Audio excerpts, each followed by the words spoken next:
నమస్కారం. Welcome to నవలా హృదయం. ఈరోజు కథ వసంత శిశిరం. రచించిన వారు శ్రీమతి నవీన గారు. కథలోకి వెళ్లబోయే ముందు ఛానల్ను సబ్స్క్రైబ్ చేయడం మర్చిపోవద్దు. ఇక కథలోకి వెళ్ళిపోదాం. తెల్లవారాక సిద్ధమై గది నుండి బయటకు వచ్చిన వారు హాల్లో సందడిగా ఉండటంతో అక్కడికి వెళతారు. మంగళ స్నానాలకు సిద్ధం చేసి పీటలపై కూర్చోబెట్టిన హేము అమ్ముల జంటను చూసి షాక్ అయిన శిశిర వాసు వంక చూడగా నవ్వుకుంటూ అక్కడి నుంచి వెళ్ళిపోతాడు అతడు. బిక్కముఖం వేసి శిశిర అతన్ని అనుసరించగా అతడు నేరుగా భానుమతి దగ్గరకు వెళ్ళి పుట్టినరోజు శుభాకాంక్షలు చెప్పి ఆమె నుండి ఆశీర్వాదం తీసుకోగా శిశిర కూడా అలానే చేస్తుంది. భానుమతి వారిద్దరినీ ఆశీర్వదించాక అక్కడే ఉన్న స్వీటీని ఎత్తుకొని ముద్దు పెట్టి శుభాకాంక్షలు తెలుపుతారు వారిద్దరూ.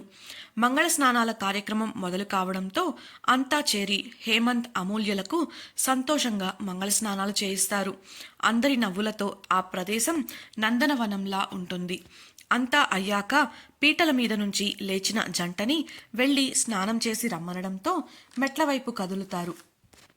అమూల్య హేమంత్కి ఏదో చెప్పడానికి పిలవగా అతడు ఆమె వంక కోపంగా చూసి విసుక్కుని అక్కడి నుండి వెళ్ళిపోతాడు. అతడి చర్యకు సున్నితమైన మనసు కలిగిన అమూల్య చివుక్కుమంది.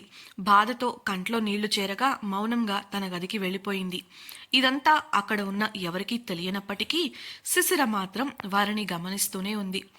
అమూల్య హేమంత్తో మాట్లాడాలని ప్రయత్నించడం, అతడు ఆమెను విదిలించుకొని వెళ్ళడం, అమూల్య బాధపడటం ఆమె చూపును దాటిపోలేదు. పాపం అమూల్య ఇలాంటి వాడితో ఎలా వేగుతుందో ఏంటో అనుకుంది. అందరూ టిఫిన్స్ పూర్తి చేశాక హాల్లోకి వచ్చిన శిశిర వాసుల దగ్గరకు వచ్చింది ప్రియ. హాయోదిన, ఇప్పుడు అమూల్యని పెళ్లి కూతుర్ని చేయాలి కదా, తనని తీసుకురావాలి, నాతో మీరు కూడా రండి అనడంతో శిశిర కాదనలేక ప్రియతో కలిసి అమూల్య గదికి వెళ్ళింది. వాసు పెళ్లికి సంబంధించిన ఏర్పాట్లలో మునిగిపోయాడు. అమూల్య గదికి వెళ్ళి తలుపు కొట్టింది ప్రియ. మంచంపై కూర్చొని చేతులలో ముఖం దాచుకొని ఏడుస్తున్న అమూల్య త్వరగా కళ్ళు తుడుచుకొని జుట్టు సరిచేసుకుని పేలవంగా నవ్వుతూ తలుపు తీసింది. తాను ఎంత కప్పిపుచ్చాలని చూసినా ఏడ్చినట్లుగా కనిపిస్తున్న ఆమె ముఖం చూసి ప్రియ అడగనే అడిగింది, ఏం జరిగింది అని. ఆ మాటతోనే లోపల దాచి ఉన్న బాధ బయటకు వచ్చి మళ్ళీ ఏడవటం మొదలుపెట్టింది అమూల్య. 2-3 సార్లు ప్రియ అడిగినా కూడా ఆమె నుండి సమాధానం లేదు. శిశిర కల్పించుకొని, రాత్రి ఏం జరిగింది అమూల్య అనగానే ఆశ్చర్యంగా శిశిర వంక చూసింది అమూల్య. రాత్రి తమ మధ్య ఏదో జరిగిందన్న విషయం శిశిరకు ఎలా తెలిసిందో అర్థం కాలేదు ఆమెకు. ఏడవటం ఆపేసి మరి శిశిరను చూస్తుంటే, శిశిర కంగారు పడకు, నిన్న మీ ఇద్దరూ మాట్లాడుకుంటుంటే విన్నాను అని జరిగింది చెప్పింది. అయితే ఆ క్షణం మీరు కాబోయే భార్యాభర్తలు అని నాకు తెలియదు. అందుకే నీకు సాయం చెయ్యమని వాసు గారిని అడిగాను. కానీ ఆయన పెద్దగా స్పందించలేదు అని చెప్పింది శిశిర. అంతా విన్న అమూల్య మళ్ళీ ఏడుపు అందుకొని, అయితే ఇదంతా మీ వల్లే వదినా, మీరు చేసిన పని చూడండి, ఇప్పుడు హేము నాపై కోపంగా ఉన్నాడు అంది. ఆ మాటలకు శిశిర కంగు తినగా ప్రియ అసలు అక్కడ ఏం జరుగుతుందో అర్థం కాక తలగోక్కుంది. ఇద్దరు ఒకేసారి అసలు ఇక్కడ ఏం జరుగుతుంది అని ప్రియ అడిగితే, నేనెలా కారణం, అసలు రాత్రి ఏం జరిగింది అని ప్రశ్నించింది శిశిర. దాంతో అమూల్య చెప్పడం మొదలుపెట్టింది. ముందు రోజు రాత్రి అమూల్యకు ఇంటి వెనుకకు రమ్మని చెప్పి వెళ్ళిపోయాడు హేమంత్. అతడు ఎందుకు పిలుస్తున్నాడో అర్థమై అమూల్యకు సిగ్గు, కంగారు రెండూ కలిగాయి. గదికి వెళ్ళిన ఆమె భయంగా మంచంపై కూర్చుంది. అందరూ ఎవరి గదులకు వాళ్ళు వెళ్లడంతో ఆ ఇల్లంతా ప్రశాంతంగా ఉంది. 12 కాకముందే హేమంత్ మెల్లిగా అలికిడి రాకుండా తన గది నుండి ప్రశాంతంగా బయటకు వచ్చి అమూల్యను రమ్మన్న చోటికి చేరుకున్నాడు. సమయం 12 గంటలైంది. గదిలో చేతులు నలుపుకుంటూ కంగారుగా ఉన్న అమూల్య ఫోన్లో అలారం మ్రోగడంతో ఇంకా భయపడింది. మంచం మీద నుంచి లేచి అటూ ఇటూ తిరుగుతూ ఉంటుంది. హేమంత్ అడిగినది తలుచుకుంటేనే ఆమెకు భయంగానూ సిగ్గుగానూ ఉంది. వద్దు అని అనుకున్నా అతడు అడిగిన ఒకే ఒక కోరిక, అది తీర్చాలని మనసు కోరుకుంటోంది. ఎలా, ఎవరికీ తెలియకుండా బయటకు వెళ్ళాలా అని ఆలోచించి 10 నిమిషాల తర్వాత ఎలానో ధైర్యం చేసి తలుపు తెరిచి బయటకు వచ్చి చుట్టూ చూసింది. సరిగ్గా అదే సమయంలో వాసు గది తలుపు తెరుచుకోవడంతో కంగారుగా మళ్ళీ లోపలికి వెళ్ళి తలుపు వేసుకుంది. ఆమె గుండె వేగంగా కొట్టుకుంటోంది. 12:15 అమూల్య రాకపోవడంతో ఆమెకు కాల్ చేశాడు హేమంత్. భయపడుతున్న అమూల్య ఆ ఫోన్ని ఎత్తలేదు. మళ్ళీ మళ్ళీ చేస్తుంటే ఎత్తి హేము అని పిలవగా, ఇంకా ఎంతసేపు అమ్ము, నీకోసం ఎదురు చూస్తున్నాను, త్వరగా రా అన్న హేమంత్ మాటలకు ఖచ్చితంగా రావాలా, నాకెందుకో భయంగా ఉంది హేము మెల్లిగా చెప్పింది అమూల్య. ఆమె మాటలకు కోపం వచ్చినా ఆమె మీద ప్రేమతో ప్లీజ్ రా, కాసేపే కదా, నా కోసం రావా అని గారంగా అడగడంతో ఎదురు చెప్పలేక సిగ్గుతో సరే వస్తానుండు, కానీ త్వరగా తిరిగి వచ్చేయాలి అంది అమూల్య. నువ్వు ముందు రా అమ్మో, నువ్వు ముందు వస్తే కదా వెళ్ళొచ్చు హేమంత్ అనడంతో సరే అని చెప్పి ఫోన్ కట్ చేసి ధైర్యం చేసి గది బయటకు వచ్చి మెల్లిగా మెట్లు దిగింది. తనను ఎవరూ చూడకుండా పిల్లిలా చీకట్లో నడుచుకుంటూ హేమంత్ చెప్పిన ప్రదేశానికి వెళ్ళి అతని కోసం చూసింది. ఒక చెట్టు చాటున నిలబడిన హేమంత్ గబుక్కున ఆమె చేయి పట్టుకొని తన వైపు లాక్కున్నాడు. ఆ ఊపుకి అతని ఛాతికి అతుక్కుపోయింది అమూల్య. తల ఎత్తి అతని కళ్ళల్లోకి చూసిన అమూల్య హేమంత్ కళ్ళల్లో ఆమె పట్ల ఆ క్షణం కలిగిన చిలిపి కోరికకు సిగ్గుతో కళ్ళు వాల్చేసింది. హేమంత్ ఆమెను తన కౌగిలిలో బంధించి ఆమె చుబుకాన్ని పట్టి పైకి లేపి ఆమె కళ్ళల్లోకి చూడగా ఆమె అతన్ని చూడలేక సిగ్గుతో అతని కౌగిలిలో ఒదిగిపోయింది. 5 నిమిషాలు ఒకరికి కౌగిలి మరొకరు ఆస్వాదించాక హేమంత్ మాట్లాడుతూ అమ్మూ అన్నాడు ప్రేమగా. అతని కౌగిలిలోనే ఉండి అంది ఆమె. ఇలానే ఉంటే నా కోరిక తీరేదెలా అన్నాడు కొంటెగా. ఆమెకు సిగ్గుతో బుగ్గలు ఇంకా ఎరుపెక్కాయి. ముఖాన్ని అతని గుండెల్లో దాచుకుంది. ఆమె చర్యకు మురిసిపోతూ ఆమె ముఖాన్ని 2 చేతుల్లోకి తీసుకొని ప్రేమగా ఆమె పెదవులను అందుకున్నాడు. ఓయ్ ప్రేమ పక్షులు బయటికి రండి అని గట్టిగా అరిచిన శబ్దానికి ఆమె పెదవులను అందుకోబోయిన వాడల్లా ఆగిపోయి కంగారుగా వెనక్కి చూశాడు హేమంత్. అమూల్య కూడా కంగారుగా ఆ శబ్దం వచ్చిన వైపు చూసి అమ్మో కిషోర్ అన్నయ్య అంటూ కంగారు పడింది. మాట్లాడొద్దు అంటూ ఆమె పెదవులపై వేలు పెట్టి చెప్పాడు హేమంత్. ఆమె మౌనంగా ఉండిపోగా చెట్టుచాటు నుండి కిషోర్ని చూశాడు హేమంత్. కిషోర్ ఫోన్ని చెట్ల వైపు చూపిస్తూ ఫోటో తీస్తున్నట్లుగా రేయ్ ప్రేమపక్షులు కనిపించండ్రా అంటూ ప్రతి చెట్టులోనూ కొమ్మని పట్టి పట్టి చూస్తున్నాడు. అతడు హేమంత్ అమూల్య వాళ్లకు కాస్త దూరంలో ఉండి తమ వైపే వస్తుండటంతో అమూల్య భయపడి అక్కడి నుండి వెళ్ళబోయింది. హేమంత్ ఆమె చేయి పట్టి ఆపి ఇక్కడే ఉండు అని చెప్పి తాను మాత్రం చెట్టుచాటు నుండి బయటకు వచ్చి ఏంటి బ్రో ఈ టైంలో ఏం చేస్తున్నావు అడిగాడు పళ్ళికిలిస్తూ. కిషోర్ హేమంత్ వైపు చూసి ఓ కొత్త పెళ్ళికొడుకా నువ్వేంటిక్కడా అన్నాడు అల్లరిగా. అది నిద్ర పట్టలేదు, అందుకే కాసేపు తోటలో తిరుగుదామని వచ్చాను, మీరేం చేస్తున్నారు ఇక్కడ అని హేమంత్ అడగగా ఫోన్తో చెట్ల వంక చూస్తూనే హేమంత్ వైపుకి నడిచాడు కిషోర్. ఓరకంట అమూల్యను గమనిస్తున్న హేమంత్కు ఆమె వెళ్ళిపోతాను అని సైగ చేస్తుంటే వద్దని వారించాడు అతడు. ఆమె కంగారుగా గోళ్లు కొరుక్కుంటూ చెట్టు చాటున నిలబడి వారి వైపు చూస్తోంది. హేమంత్ దగ్గరకు వచ్చిన కిషోర్ ఏం లేదురా, పోయినసారి వచ్చినప్పుడు ఇక్కడ ప్రేమ పక్షుల్ని చూశాను, అప్పుడు వీడియో తీయడం కుదరలేదు, ఈసారి కుదిరిద్దేమోనని అంటూ చెట్ల కొమ్మల్లో వెతకసాగాడు. ఈ సమయంలో ప్రేమ పక్షులేంటి బ్రో అన్న హేమంత్కు అవి గుడ్లగూబల జంటలే, అవి తిరిగేదిప్పుడేగా అన్నాడు కిషోర్. కిషోర్ అక్కడ ఉన్న చెట్లనే వెతుకుతుండటంతో హేమంత్ కంగారుగా అమూల్య వైపు చూశాడు. తను భయపడుతూ నేను వెళ్తాను అని సైగ చేయగా ఈ అవకాశం పోతే మళ్ళీ రాదని కళ్ళతోనే వద్దని తల అడ్డంగా ఊపాడు.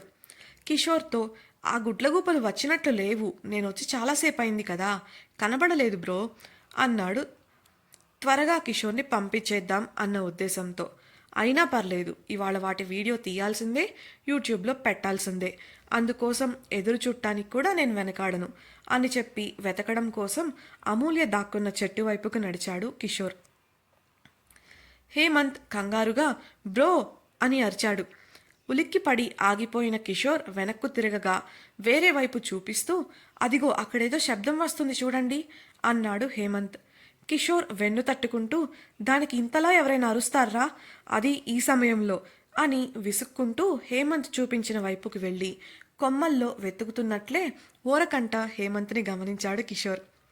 హేమంత్ వేరే చోట దాక్కోమని సైగ చేస్తుంటే అమూల్య విసుగ్గా లేదు ఇక నా వల్ల కాదు నేను వెళ్తున్నా అంటూ సైగల ద్వారానే చెప్పి భయంగా ఎవరికీ కనిపించకుండా అక్కడి నుంచి చల్లగా జారుకుంది. వెళ్తున్న అమూల్య వైపు నిరాశ నిండిన కళ్ళతో చూశాడు హేమంత్. ఆ క్షణం అతడికి కిషోర్పై విపరీతమైన కోపం వచ్చింది. కానీ ఏం చెయ్యలేక గుర్రుగా చూశాడు. కాసేపటికి కిషోర్ అవునవును హేమంత్, ఆ జంట ఇక్కడే ఉంది, కాకపోతే నీ అరుపుకి ఆడపక్షి ఎగిరిపోయినట్టుంది, మగపక్షికి కోపం వచ్చి గుర్రుగా చూస్తుంది, ఇక చేసేదేముంది పద పోదాం అన్నాడు విసుక్కుంటూ నీరసంగా. అమూల్య కూడా వెళ్ళిపోవడంతో చేసేదేం లేక భారంగా లోపలికి వెళ్ళిపోయాడు హేమంత్. గదికి వెళ్ళిన అమూల్య కాసేపటి తర్వాత హేమంత్కు ఫోన్ చేసింది. అలకగా ఫోన్ ఎత్తి ఏం మాట్లాడకుండా చెవి దగ్గర పెట్టుకున్నాడు హేమంత్. అతడి నుంచి మాట రాకపోయేసరికి కంగారుగా హేమంత్ అంది అమూల్య. అని అతడి నుండి సమాధానం వచ్చేసరికి సారీ హేమో, నాకు చాలా భయమేసింది అంది గారంగా. పోవే, నేను నిన్ను అడిగింది ఒకే ఒక్క దొంగ ముద్దు, వేరే ఏదైనా అడిగానా చెప్పు, దానికి కూడా నువ్వు ఇలా చేశావు, నాతో మాట్లాడద్దు పో అంటూ అలుకలో కోపంగా ఫోన్ కట్ చేశాడు అతడు. అతని మాటలకు బాధ కలిగినా మళ్ళీ అతడే మాట్లాడతాడులే అనుకొని నిద్రలోకి జారుకుంది అమూల్య. అలా జరిగిందంతా చెప్పి వెక్కిళ్ళు పెట్టి ఏడుస్తుంది అమూల్య. హేము నా మీద అలిగాడు, పాపం హేము 2 సంవత్సరాల నుండి ప్రేమించుకుంటున్నా, తనెప్పుడూ హద్దులు దాటలేదు, తను అడిగిన ఒకే ఒక్క చిన్న కోరిక అది, దాన్ని కూడా నా భయం కంగారు వల్ల తీర్చలేకపోయాను అంటూ గొల్లుమంది. ఆమెను ఎలా ఓదార్చాలో వారిద్దరికీ అర్థం కాలేదు. శిశిర కూడా అయోమయంగా ప్రియవంక చూసింది. ఏం చేద్దాం అని ప్రియ కళ్ళతోనే అడగగా ఏమో అని భుజాలెగరేసింది శిశిర. అమూల్య తలపై చేయి పెడుతూ ఇంక వదిలే అమూల్య, ఇందులో నీ తప్పేం లేదులే, హేము అర్థం చేసుకుంటాడు, కాస్త కోపం తగ్గాక తనే నీతో మాట్లాడతాడు, ఇకలే సిద్ధమవు, అంతా బాగానే జరుగుతుంది అని సర్ది చెప్పింది ప్రియ. శిశిరతో వదిన, అమ్మ దగ్గర అమూల్యకు కావలసిన బట్టలు నగలు ఉన్నాయి, కాస్త తెచ్చిపెట్టరా అని ప్రియ అడగడంతో అక్కడి నుండి వెళ్ళిపోయింది శిశిర. మెట్లు దిగుతున్న శిశిరకు అమూల్య చెప్పిందంతా విన్న తర్వాత అంతరాత్రి వేళ అక్కడికి కిషోర్ అన్నయ్య రావడం ఏంటి, అది కూడా గుడ్లగూబల్ని వీడియో తీయడానికి, ఇదేదో తేడాగా ఉందే, వీళ్ళక్కడ కలిసే విషయం నాకు వాళ్ళకి ఇంకా వాసు గారికి మాత్రమే తెలుసు, అంటే వాసు గారు మనసులో అనుకుంటున్న శిశిరకు ఎదురుగా ఎవరితోనో మాట్లాడుతూ కనిపించాడు వాసు. అతన్ని అనుమానంగా చూస్తూ ఆయన ఏమైనా కిషోర్ అన్నయ్యకి చెప్పారా అనుకుంటుండగా ఆమె చూపులు తాకినట్లుగా ఆమె వంక చూశాడు వాసు. ఆమె తల ప్రక్కకు తిప్పేసుకొని అక్కడి నుండి వెళ్ళిపోగా వాసు ఆమెను అనుసరించాడు. శిశిర భానుమతి గారి కోసం వెతుకుతుంటే ఎవరూ లేని ప్రదేశంలో ఆమె చేయి పట్టుకొని గోడకు లాక్ చేశాడు వాసు. ఆమె కంగారుగా వెళ్ళబోగా కొంటెగా ఏంటి నా వంక చూస్తున్నావు అన్నాడు కళ్ళెగరేస్తూ. ఆమె తడబడుతూ అది మీకోసం కాదు అంటే అని అల్లరిగా చూస్తున్న అతని కళ్ళల్లోకి చూస్తూ మాట్లాడలేక గట్టిగా కళ్ళు మూసుకొని మీరు అమూల్య వాళ్ళ గురించి రాత్రి కిషోర్ అన్నయ్యకు చెప్పారా అని అడిగింది. ఓ, వాళ్ల కోసం నన్ను వెతుకుతున్నావా అంటూ ఆమెకు చేతులు అడ్డంగా తీసి ఆమె పక్కనే గోడకు వాలి నిలబడ్డాడు. శిశిర అతని వంక చూడకుండా అవును, వాళ్ళేదో లవర్స్ అని తెలియక నేను తప్పుగా అర్థం చేసుకున్నాను, పాపం అమూల్య గదిలో ఏడుస్తూ కూర్చుంది అంది. ఎందుకు అన్నాడు అనుమానంగా. పూర్తి విషయం చెప్పకుండా హేమంత్ తనపై అలిగాడంట, అంతేకాకుండా అని ఆగిపోయి మెల్లిగా తనేదో అడిగితే అమూల్య ఇవ్వలేకపోయాను అని ఏడుస్తుంది అంది. అతనేమడిగాడు, తనేమివ్వలేదు అన్నాడు వాసు కావాలనే. నోటిదాకా వచ్చి కూడా వాసుతో ఆ మాట చెప్పలేక సిగ్గుతో ఇబ్బంది పడింది శిశిర. ఆమెను అలా సిగ్గుపడడం చూసి ముసిముసిగా నవ్వుకున్నాడు వాసు. అది ఏంటి అని అడిగితే చెప్పవే అని మళ్ళీ అడిగాడు. అతడు కావాలనే అలా అడుగుతున్నాడని అర్థమై మీకు తెలిసి కూడా ఎందుకు అడుగుతున్నారు అంది. నాకేం తెలీదు, అందుకే అడుగుతున్నాను, చెప్పు. అమాయకంగా ముఖం పెట్టి అడిగిన వాసుని చిరుకోపంగా చూసి అక్కడి నుంచి తుర్రుమని పారిపోయింది శిశిర. వెళ్ళిపోతున్న ఆమెను చూసి నవ్వుకున్నాడు వాసు. భానుమతిని కలిసి అమూల్యకు కావలసిన వస్తువులు తీసుకొని అమూల్య గదికి వెళ్ళింది శిశిర. అప్పటికే ప్రియ అమూల్యను అలంకరించి పూలు పెడుతూ ఉంది. ప్రియ, వదిన, తనకి బొట్టు మాత్రం పెట్టరా, అయిపోతుంది, నేను ఈ నగల సంగతి చూసుకుంటాను అని అడగగా శిశిర తిలకం తీసుకొని అమూల్య దగ్గరకు వెళ్ళింది. అందంగా కళ్యాణ తిలకం దిద్ది మూత పెట్టబోతుండగా తిలకం చింది శిశిర బట్టలపై పడింది. అమూల్య, అయ్యో వదిన, మీ బట్టలు అనగా శిశిర, పర్లేదమూల్య, కడిగేస్తే పోతుందిలే అని జాగ్రత్తగా మూత పెట్టి తన బట్టలు శుభ్రం చేసుకోవడం కోసం బాత్రూంలోకి వెళ్ళిపోయింది. ఎవరో తలుపు తట్టడంతో ప్రియ తలుపు తీసింది. ఎదురుగా వసంత్, హేమంత్ భుజంపై చేయి వేసుకొని నిలబడ్డాడు. ఇద్దరు లోపలికి రాగా వారిని చూసిన అమూల్య లేచి నిలబడింది. అమూల్యను చూసిన హేమంత్కు ఆమె ఎంతలా బాధపడిందో తెలిసి మనసు బాధగా మూలిగింది. అమూల్య అతని వంక ఒకసారి చూసి తల దించేసుకుంది. వాసు మాట్లాడుతూ, ఊరికే వచ్చాంలే కానీ ప్రియా, నిన్ను కింద అమ్మ పిలుస్తుంది, కుదిరితే కిషోర్కి ఈ బిల్స్ ఇచ్చిరా అని ఆమె చేతిలో బిల్స్ పెట్టి పంపేశాడు. అమూల్య, హేమంత్ తలలు దించుకొని మాట్లాడకుండా మౌనంగా కూర్చోవడంతో వసంత్ మాట్లాడుతూ, ఇంతకీ మీ హనీమూన్ ప్లాన్ ఏంటి అని అడిగాడు. ఇద్దరు అయోమయంగా ఒకరి ముఖాలు ఒకరు చూసుకోగా, సరదాగా వెళ్తే బాగుంటుంది కదా, మీకు ఇష్టమైన ప్లేసెస్ ఏంటో చెప్పండి అని అడిగాడు వాసు. హేమంత్ నోరు తెరిచి, తనకి మనాలి అంటే ఇష్టం, 2 నెలల తర్వాత తనని తీసుకొని అక్కడికి వెళ్దామనుకుంటున్నాను బ్రో అన్నాడు. 2 నెలల తర్వాత ఎందుకు, ఇప్పుడే వెళ్ళొచ్చు కదా, నీకు 1 నెల లీవ్ అప్రూవ్ చేయమని చెప్తాను, తనని తీసుకొని మీకు నచ్చిన ప్లేసెస్ తిరిగి రండి, ఎక్స్పెన్సెస్ అన్నీ ఆఫీస్ చూసుకుంటుంది, అదే మీ పెళ్ళికి నేను ఇచ్చే గిఫ్ట్ అని అన్నాడు వసంత్. ఆ మాటలకు సంతోషం కలిగిన, వద్దు బ్రో అని హేమంత్ చెప్పేలోపు వాసు ఫోన్ రింగ్ అయింది. ఇంకా కారణాలు చెప్పకు, ఎంజాయ్ యువర్ స్వీట్ మూమెంట్స్ అని చెప్పి కాల్ లిఫ్ట్ చేసి మాట్లాడుకుంటూ అక్కడి నుంచి తలుపు మూసేసి వెళ్ళిపోయాడు వాసు. కొద్ది నిమిషాల పాటు అమూల్య, హేమంత్ల మధ్య మాటలు లేక మౌనంగా గడిచింది. ఎలాగో ధైర్యం తెచ్చుకొని హేమంత్ అమూల్య వైపు తిరిగి, సారీ అమూల్య, నిన్న అలా జరిగేసరికి ఏదో కోపం వచ్చి నీతో అలా అన్నాను, కానీ నువ్వింత బాధపడతావని నేను అనుకోలేదు. అతడి మాటలు పూర్తి చేసేలోపే అమూల్య అతడిని కౌగిలించుకొని ఏడవటం మొదలుపెట్టింది. ఐఎమ్ రియల్లీ సారీరా, ఇంకెప్పుడు ఇలా చెయ్యను, ప్లీజ్ ఏడవద్దు, నువ్విప్పుడు ఏడిస్తే మేకప్ చెరిగిపోతుంది, తర్వాత భవిష్యత్తులో మన పెళ్లి ఫొటోస్ మనం చూసుకున్నప్పుడు ఆ ఫోటోలో నువ్వు ఇలా ఉంటే బాగోదు, ప్లీజ్ అని నవ్విస్తూ ఆమెను బుజ్జగించాడు హేమంత్. అతడి మాటలకు ఆమె కూడా ఏడుపు మాని నవ్వేసింది. ఆమె చిరునవ్వుని తన మనసు నిండా నింపుకొని, సరే ఇక ఇలాగే నవ్వుతూ ఉండాలి, నేను వెళ్తాను, జాగ్రత్త అని చెప్పి వెనుతిరిగాడు. మరుక్షణమే ఆమె అతన్ని వెనుక నుంచి చుట్టేసింది. అతడు ఆమెను ముందుకు వైపుకు తీసుకుంటూ, ఏమైంది అని అడిగేలోపు అతని పెదవులను అందుకుంది అమూల్య. తిలకం పడిన తన దుస్తులను శుభ్రం చేసుకుని బాత్రూమ్ డోర్ ఓపెన్ చేసిన శిశిర తన ఎదురుగా ఉన్న దృశ్యం చూసి కంగారుపడి తల కొట్టుకుంది. ఇప్పుడు శిశిర పరిస్థితి ఏంటి? అమూల్య, హేమంత్ల ఏకాంతానికి ఆమె మరోసారి భంగం కలిగించబోతుందా? హేమంత్, అమూల్య గొడవ ఇంతటితో తీరినట్లేనా?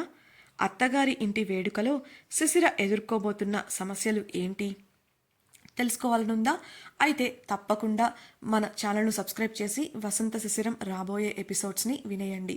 అలాగే మీకు మన నావెల్ మరియు ఈ వీడియో నచ్చినట్లయితే లైక్ చేసి మీ సన్నిహితులతో షేర్ చేసుకోండి. అలాగే మీ అభిప్రాయాలను మాతో పంచుకోవడం కోసం కమెంట్ సెక్షన్లో తెలియజేయగలరు. ఇట్లు మీ నవలా హృదయం team. Thank you for listening.